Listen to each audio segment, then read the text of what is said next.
L'insigne honore mes choix aujourd'hui de prononcer le discours inaugural à l'occasion de la célébration de la première édition de la Journée de l'excellence et du partenariat AGEP, qui a comme principal but de fêter et d'honorer les meilleurs élèves et les meilleurs acteurs du système éducatif, y compris les partenaires.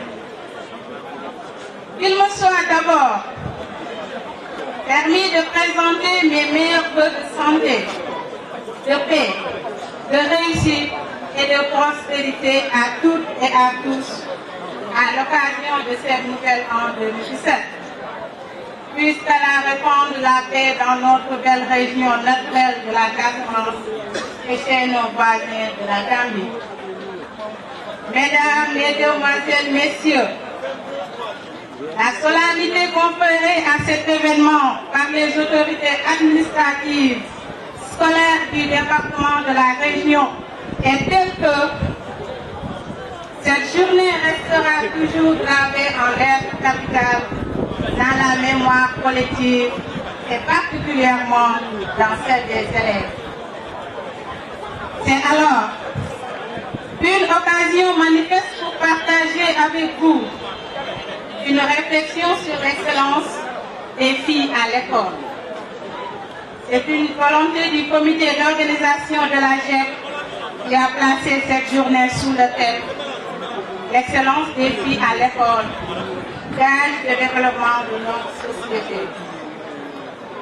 Permettez-moi encore, Monsieur le Préfet, de remercier vivement l'inspecteur de l'éducation et de la formation de Bignona 2, Monsieur Marfay, et ses collaborateurs d'avoir bien choisi ma modeste personne pour présenter ce thème à cette public. Vous me permettez enfin d'adresser quelques mots de félicitations à nos chers lauréates et lauréats, sans qui cette paix n'aurait pas sa raison d'être. Aujourd'hui, vous faites vous-même votre fierté, celle de la société et du système éducatif.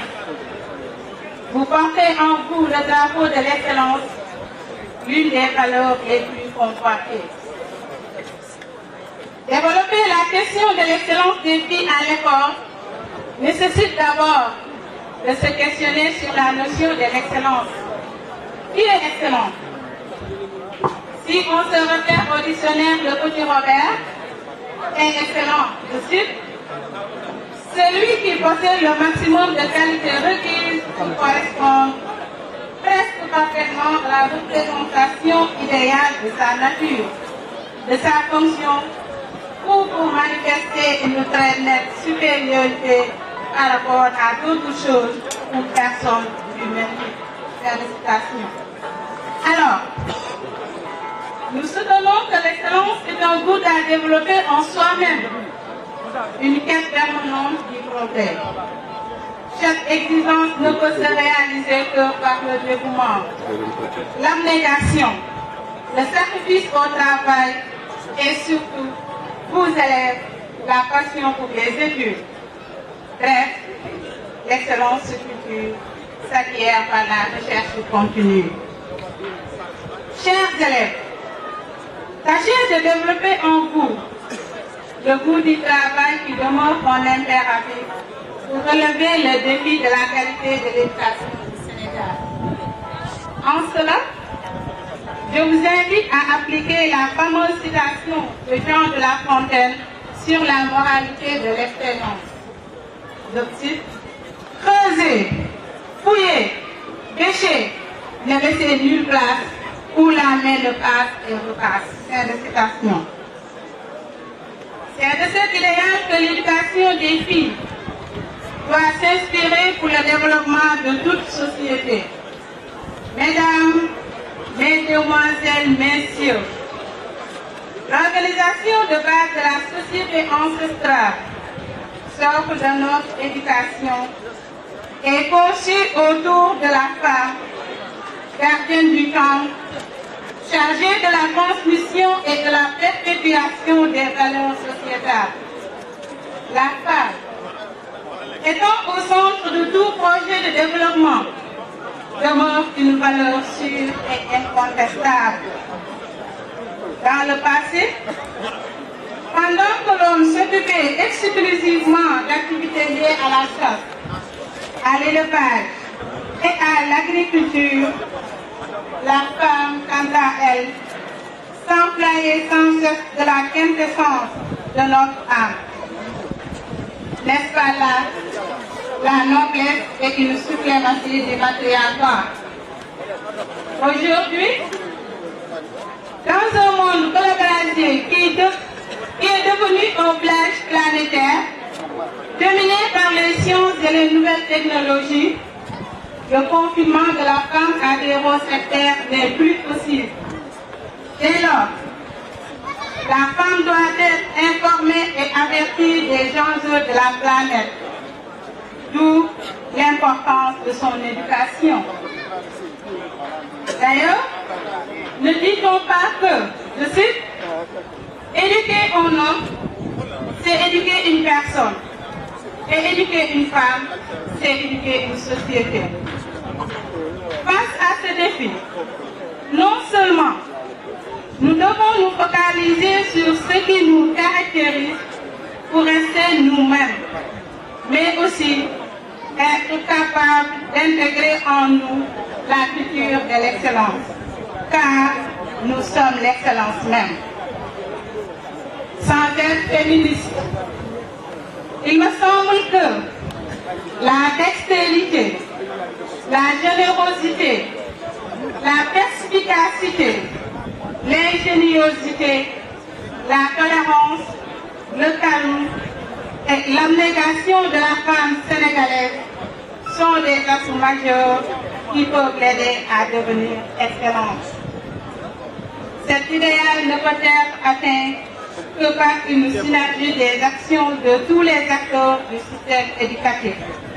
Ainsi, la SCOFI, les comités scientifiques, les gouvernements scolaires, les clubs scolaires mieux organisés feraient des méfaits. Chères filles, à présent, je voudrais m'adresser à vous. La femme, jadis gardienne du temps, ne semble-t-elle pas avoir perdu aujourd'hui cette place? Tout semble le confirmer. Victime silencieuse, parfois d'une société qui a quelque peu perdu ses repères, les filles sont encore l'objet de plusieurs mots tels que les procès d'intention, les préjugés sociaux, les mariages précoces, les grossesses précoces, les travaux domestiques qui peuvent se dresser contre des obstacles insurmontables à leur scolarisation ou à leur maintien et réussite à l'école. Mes chers lauréats, vous êtes dans l'obligation de surmonter ces embûches qui se dressent sur votre chemin pour mériter la considération et le respect de la société. De nombreuses femmes, de par leur abnégation et leur sens du travail bien fait, ont pu réussir ce pari, pour ne pas dire relever ce défi à travers le monde, en occupant d'éminents postes de responsabilité, chef d'État, chef de gouvernement, ministre, maire, parlementaire, professeur, médecin, gouverneur, préfet, inspectrice, proviseur, directeur d'école, principal de collège, etc. Les femmes deviennent de plus en plus des actrices incontournables du développement, surtout dans notre pays. Donc, chères filles, c'est tout simplement par la magie de l'école que la plupart de ces postes de responsabilité sont occupés par les femmes. Et cela me pousse à vous dire qu'en faisant comme elles, vous occuperez dans un avenir proche ou lointain ces postes de responsabilité. Alors, mes chères filles, êtes-vous prêtes avec moi à prendre l'engagement ici et maintenant et devant ce charmant public à travailler davantage pour être parmi les futurs dirigeants de ce pays que nous aimons tant? Monsieur le préfet, à présent, je voudrais terminer mes propos par une invite aux décisionnaires et à toute l'assistance à faire de l'excellence un credo. Je vous remercie de votre aimable assistance.